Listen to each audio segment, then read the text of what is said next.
Here we are, together. Just for a moment, let's be still. Feel the breath as it enters, and as it lets go. There is so much noise, isn't there? So much pulling at you. The past with its heavy ghosts, the future with its anxious shadows. And in all of this noise, where are you? There are moments in life that feel like they are shattering us. We feel broken, lost, as if the person we thought we were is crumbling to dust. But perhaps this breaking isn't an ending. Perhaps life is just lovingly freeing us from who we are not. It is an invitation, a call from deep within your own heart, a call to come home, right here, right now. This moment is the only one that is real. It is the only place you have ever truly been. We spend so much of our lives rehearsing for a future that never arrives, or editing a past that is already gone. We live trapped in the mind, lost in the story of me, and we suffer. We suffer because we are clinging to a ghost. But what if, just for this one breath, you let the story go? What if you drop the heavy bag of your personal history? What if you let go of the need to know what happens next? Who are you when the thought stops? Who is the one that is watching all of this? This is the great remembering. It is not about learning something new. It is about unbecoming. It is about settling back into the vast, silent awareness that has been holding you your entire life. The part of you that was there before your first thought. The part of you that will be there after your last. This journey isn't about becoming a better person. It's about realizing you are already whole. You are not the wave. You are the ocean. You are not the passing cloud. You are the sky. The noise of the world, the demands of the ego, they tell you that you are small, separate, and incomplete. They tell you that you must achieve peace. You must earn love. You must deserve presence. This is the great illusion. Peace is not a destination. It is the ground you stand on. Love is not an emotion you feel. It is what you are. So, let us begin this journey together. Not a journey to somewhere, but a journey into the here and now. A journey from the head, which complicates, to the heart, which knows. If you feel this call, if you feel that stirring deep inside, that whisper that says it's time, let us know. Comment presence if you feel you are ready to remember who you truly are. So we begin to watch. We sit, we breathe, and we notice the mind. And oh, what a show it puts on. It's a magnificent, chaotic, beautiful, and sometimes terrifying storyteller. It builds vast empires of me and mine. It builds walls of protection. It creates a character, a personality that we wear like a heavy suit of armor. This is the ego. We call it I. And we treat this I as if it is the most precious, solid thing in the universe. We spend our entire lives polishing it, defending it, feeding it. We are terrified of it being harmed. This I is built from all the things people told you you were. It's built from your successes and your failures, your wounds and your victories. It is a mosaic of memory, and it has one primary job: to keep you safe, to keep you separate. It tries to control the world because it fears disappearing. It fears the vast unknown. It fears this moment because in the pure presence of now, the story of me has no power. The ego can only live in the past or the future. When you are truly here, the ego dissolves. And this is why we are so often afraid of silence, of emptiness. We are afraid that if the storyteller stops talking, we will cease to exist. But who is the one listening to the storyteller? We don't need to fight the ego. We don't need to destroy it or transcend it in some violent spiritual battle. That is just the ego playing another game, the game of being spiritual. All we need to do is watch it, with love, with compassion. Like a mother watching her child, see it for what it is. A mechanism, a pattern of thought, a wave rising and falling in the great ocean of consciousness.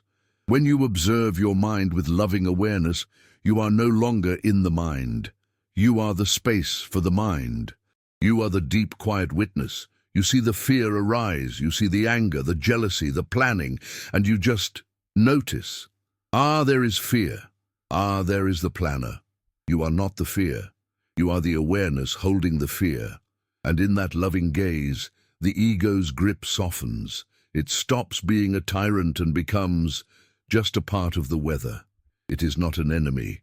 It is simply a cloud passing through the vast sky of your being.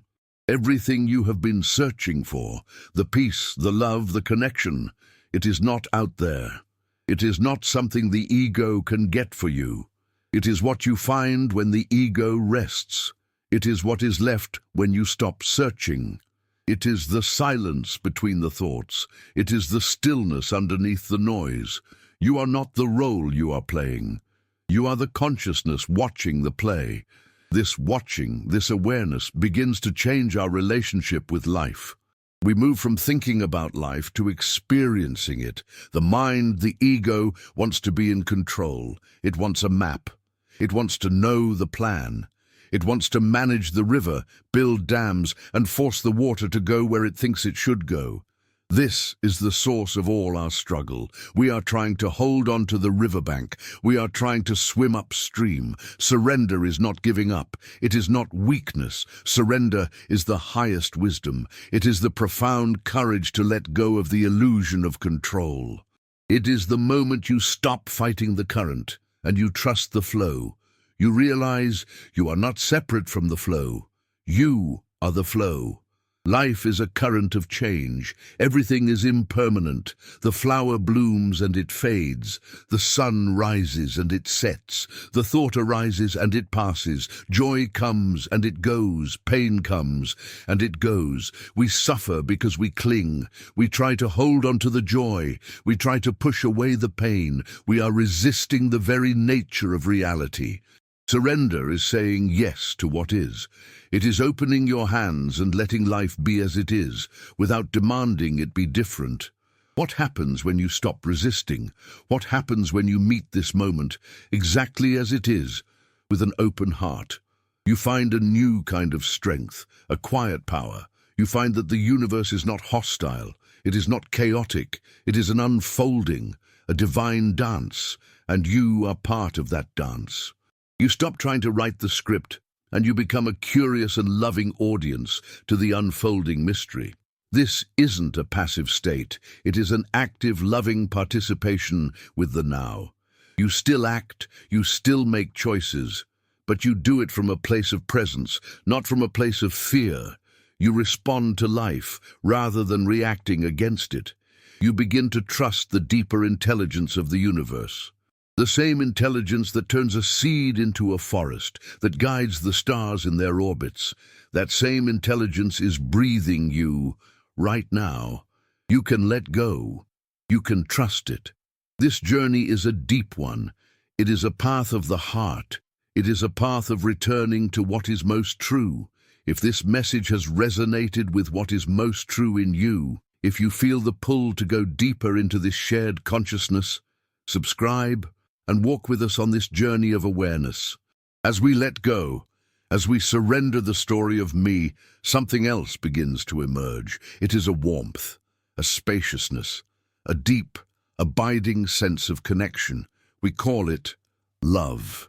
But this is not the love the ego talks about. It is not the grasping, needy, conditional love of "I love you if," or "I love you because." That love is a transaction. It is part of the world of separation. The love we are uncovering is not an emotion. It is a state of being. It is your original nature. It is the fundamental fabric of the universe. Love is the recognition of unity. It is the awareness that there is no other. When you look at a tree and the you who is looking disappears, there is just tree. There is just looking. In that moment, you are the tree. That is love.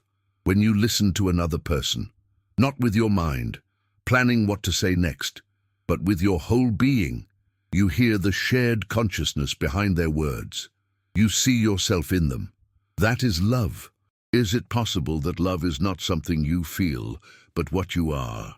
The ego sees a world of separate objects, me, you, that. The heart sees one unbroken field of energy, one consciousness dancing in infinite forms. When you look with the heart, there is no more I and other. There is just us. There is just this. This love is what allows you to be compassionate with your own mind. It is what allows you to hold your own pain and the pain of the world without being destroyed by it. You become a space of loving awareness. You see the person who is angry, and you recognize their suffering. You see the part of you that is also in them. You see the beauty of a simple flower, and you recognize your own beauty. This is not sentimental. It is the most profound truth. You are not in the universe. You are the universe. You are not a drop in the ocean. You are the entire ocean in a single drop. This awakening is not about reaching some high and mighty spiritual state. It is about becoming fully human. It is about finding the sacred in the ordinary. It is about learning to love what is. It is about realizing that you are love itself, looking out at the world through these eyes. And so, we come to the center of it all, the place before the word, the space between the breaths. Silence. Just listen. Can you hear it? Not the absence of sound, but the presence containing the sound. The silence is the canvas upon which the painting of your life appears. We are so busy with the painting, the colors, the drama, the action, we forget the canvas. But the canvas is always here. The silence is the home you have never left. It is the spaciousness of your own awareness. When a thought arises, where does it come from? It comes from the silence. When the thought fades, where does it go? It returns to the silence. You are that silence. You are not the noise. You are not the thoughts. You are not the emotions. You, Getro, you are not the story. You are the quiet, loving space in which all of those things are allowed to happen. In this silence, there are no problems. A problem is just a thought you are believing, a story you are telling yourself. In the vast, open silence of now, is there a problem? This is awakening. It is not a lightning bolt from the sky. It is not a dramatic event. It is the simple, quiet recognition of this. It is the shift from being the actor in the drama to being the awareness watching the drama. It is the realization that you are not the prisoner. You are the key. And the key is just to be here, to be still, to listen, to rest in your own being. What remains when all control disappears? Presence. What remains when the story of me dissolves? Love. What remains when the noise quiets down? Silence. You. And so we return. But we return to where we have always been. The spiritual journey is not about escaping this world. It is not about floating away on a cloud of bliss. It is about returning to this world, this life, this body, this moment, with open eyes and an open heart. It is about learning to be here fully, to wash the dishes, and just wash the dishes, to feel the warm water on your hands, to see the soap bubbles, to be fully present for the dance of the ordinary. That is enlightenment. There is nothing you need to become. You only need to remember what you already are. You are not the story. You are the consciousness that observes it. You are not the fear. You are the love that holds it. You are not the wave. You are the ocean. So take a deep breath. Feel your feet on the ground. Feel the life that is breathing you. You are home. You have always been home. Walk from this place. Speak from this place. Love from this place. Thank you for sharing this space. Thank you for walking this path of remembrance. We are all just walking each other home. If you wish to continue this journey with us, to be reminded again and again, subscribe, activate the bell, and follow along. Each meeting is just a reminder that the now is all there is. Be here now. Be here now.